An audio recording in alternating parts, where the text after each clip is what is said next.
Hi, this is Am here with the weekend edition of the Bulletin Board Heroes here at Zach's Traders Cafe. It is Sunday, the 21st of April. Starting off with the FTSE 100, which actually came up with a decent end to the week. A nice hammer candle, basically above the old support, which became new resistance, is now actually a trigger for potential move to the upside. 78.18 above that on an end of day close basis, looking for that December resistance line projection up to 80.70 as soon as the end of this month, given how strong that candle was on Friday. The other positive there is that the support points of the week were well above a rising 50-day line. That tends to be a upside signal, as does the way the RSI is now back above the neutral 50 level to finish the week at 53. This stage only back below the 50-day line now, 77.70 would risk a move down to last month's support, 7600, but that hopefully is out of the window after the stronger end to the week. Moving on to the DAX, and here you can see that we've had rather a tough times, I suppose, mimicking what we've seen in terms of the US markets, but at least the DAX managed to hold near the 50-day line, 17,750 or so, and a decent candle to end the week. We've also bounced off March support, which is a positive 17,600, basically the level there. And above that, looking for the market to head up to that April resistance line, just under 18,000 by the end of this month.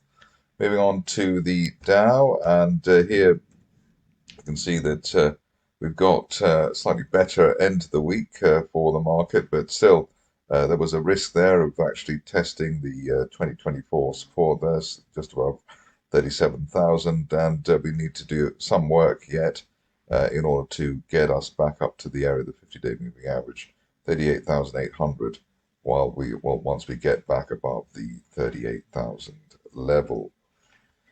Moving on to Bitcoin, which I suppose is the market at the moment with the halving and all the hype that's gone with it. Here, a decent performance in terms of the third main bounce for this market at 60,000, or just below that actually. Looking for the next level on the upside, the 50-day line, 67,500, and then maybe after that we could get up to the dizzy heights of this month and last through 72,000. But at least we have managed to escape that sub 60,000 sustained move. Moving on to gold, which was also very much in focus during the week. The geopolitical side helped it, and then in fact what's interesting is that even when that cooled off, this market still managed to go up, so it looks like a proper re-rate here for that rising trend channel from February, currently around the 2370 level. Above that, we're looking for the top of the rising February trend channel, now pointing as high as 2530 by the end of next month. Moving on to the stocks, and maybe with copper looking rather better at the moment, that means Asiamet is looking better too. Here we've got this bull flag breakout near the low or off the lows, above a rising 50-day moving average, and above that 0.64, looking for up to 0.94 by the end of next month or even sooner. So that'll be the first proper rally in the stock for many months. Avacta is next, and here the picture not quite so pretty. The situation is, though, that we still have that falling trend line there from back in basically the beginning of last year. That's heading now for around the 42, 43 pence area. So I suppose that is the risk that we're carrying on the downside. Above that, though, we might have another test of the near-term range towards 60 pence. So it's not, I think, not quite as doom-laden as some are trying to make up, or some enjoy making out with that situation. But as long as we stay above that 42 pence area, we're still in the sort of trend for a potential turnaround there on Avacta, especially given that we've been on the back foot now since the October peak, way up at £1.60. So I think there's been enough pain and suffering in that situation for now. Moving on to Ariana, and here, after many years of not doing too much, we see the shares perhaps responding to the gold price hike at the top of that broadening triangle there from back in the summer of 2022 at 4.25 pence, and we're looking for that perhaps as soon as the end of next month especially while we remain above the resistance on the way down around the 2.5p area, so above 2.5. Looking for 4.25 on Ariana. Next up is a situation which seems to be improving by the day. Andrada, here you can see that we've broken our broken the top of that rising trend channel base, 5.2p. Above that, we're looking for up to 6.6p by the end of next month, which would be quite a turnaround from the recent 4p lows. Moving along to block energy, where things are gathering some momentum, which is nice to see. Here you can see that we have had a great April to date, and current view is that looks a bit like an Ariana chart there. Current view is that above the resistance on the way down, 1.25p, we're looking for 2.25 by the end of next month. Challenger is next, and here looks as though we're going to make good progress. Rising trend channel there from back in August, 0.17, the target there.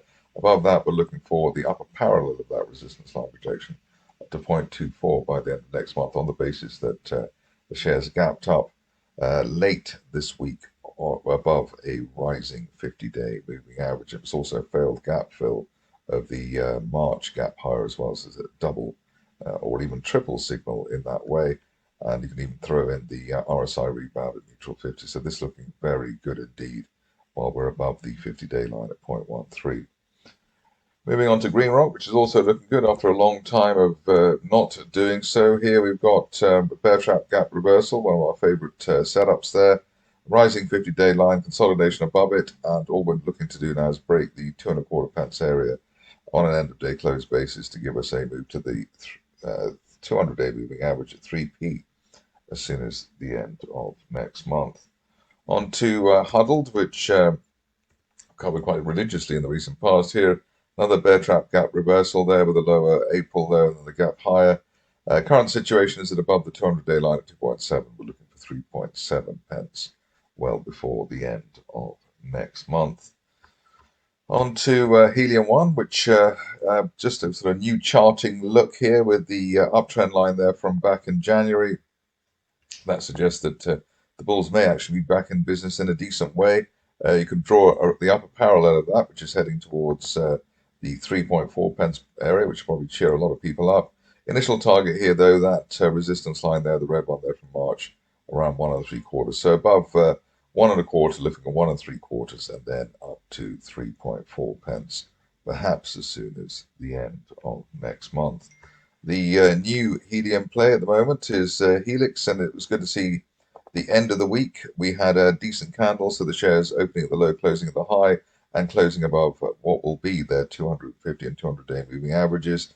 We've broken a line of resistance there from the start of play, so from the IPO, around 10.4p, so that's a level to look at. And if you're cautious, you're probably wanting to see the shares break through 11p on an end-of-day close basis to be sure that then we've got a base and will go up and keep going up. On to i3 Energy, which took in $24.8 million during the week, which was very nice. Here we've hit our initial target there around 12.4p, and that means that we're looking for a new target, which will be the upper parallel of that, which is heading towards 18p, perhaps as soon as the end of next month, while we remain above the 200-day moving average at 11.3p. On to Premier African, and here, interesting that we've had a few good candle days. We've got an uptrend line there from back in December, and the current situation is that while we're above 0.18, looking for the 50-day moving average, 0.27 by the end of next month, obviously fundraisers permitting. Predator is looking good as well at the moment, on the basis that we had our rug pull back in February. Shares now finding support or closing above the 50-day line at 9.6p. Above that 50-day line, we're looking for the shares to fill that gap down from February at 12.75, well before the end of next month. Reabold is next, and it's included on the basis that I was told off of getting my numbers wrong. In fact, it was SharePad which have said that the company has 5.5 billion in cash, but I've been reliably informed that they actually have 9 billion in cash, which means that the company is trading below its market cap. As you can see, market cap currently 8.4 pence. We at the moment on a charting basis is while we're above that November resistance line at 7.5. We're looking for an initial target here up to 0.11, maybe by the end of this month, we're lucky, and up to 0.15 by the end of next month if we're even luckier. On to the last two. First one is QED, otherwise known as Quadrise, and here we're broken above the 200-day moving average, which is at 1.5 pence. We've also had what I call a gap close buy signal, so closing above that gap down that we had back in March at 1.44 pence. That leaves us looking for the next support, well, the old support area from December, February at 1.9 pence, and hopefully we'll get that over the next week or two.